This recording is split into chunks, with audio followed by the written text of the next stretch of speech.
Hello guys, જય દ્વારકાધીશ। તો આજે આપણે બાવળિયા ગામે જવાનું હતું અને આજે આપણી સવારી હતી છકરડામાં। તો અમે બધા છકરડામાં બેસી ગયા અને નીકળી ગયા છીએ બાવળિયાળી ગામ જવા માટે।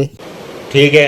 તો રસ્તામાં આપણે જોયું કે આજુબાજુના બધા ખેતરમાં પાણી છલોછલ ભરાઈ ગયું હતું, એટલે અહીંયા ઘણી વરસાદ સારો હતો। આપણે પહોંચી ગયા છીએ ધોલેરાના હાઈવે કેટલા સરસ બનાવ્યા છે, પણ ભૂલભુલિયા જેવા છે। આમાં એકદમ અંદર જતા રહ્યા એટલે ગોળ ગોળ ને ગોળ ગોળ જ ફર્યા રાખો।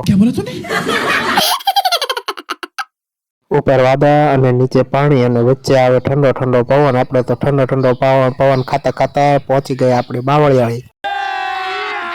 अभी मजा आएगा ना भिड़ो।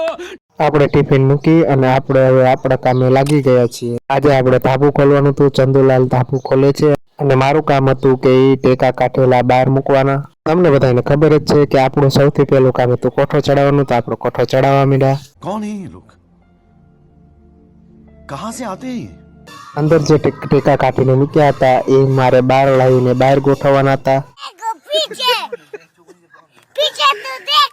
ભાઈની તબિયત સારી નથી એટલે આરામ કરતા હતા। એક રૂમનો સામાન કાઢી નાખવામાં આવ્યો હતો, પ્લેટો સાફ કરવાની હતી એટલે આપણે લાગી ગયા પ્લેટો સાફ કરવામાં। બીજું રૂમ ખોલવાનું કામકાજ ચાલુ હતું। એ બંને ધાબુ ખોલતા હતા ત્યાં સુધી મેં આરામ કર્યો। ફાઇનલી આપણે ધાબુ ખુલી ગયું છે અને સામાન પણ સાફ થઈ ગયો છે। तो क्या नाचो मैं? બાવળિયાળી ગામમાં એવું છે ને કે જ્યારે આપણે નીકળવાનો ટાઈમ થાય ત્યારે જ વરસાદ આવે। આજે પણ એવું જ થયું। मुझे अपने घर जाना है। ચાલુ વરસાદ હતો, કાંઈ નીકળ્યા નહીં એટલે આપણે થોડી વાર ત્યાં જ બેઠા। ફાઇનલી વરસાદ રહી ગયો છે અને આપણે નીકળી ગયા છીએ ઘરે જવા માટે। તો આ રીતે આજનો દિવસ પૂરો થયો। વિડીયો ગમે તો લાઈક શેર કરજો, મારી ચેનલ સબસ્ક્રાઇબ કરજો। જય દ્વારકાધીશ।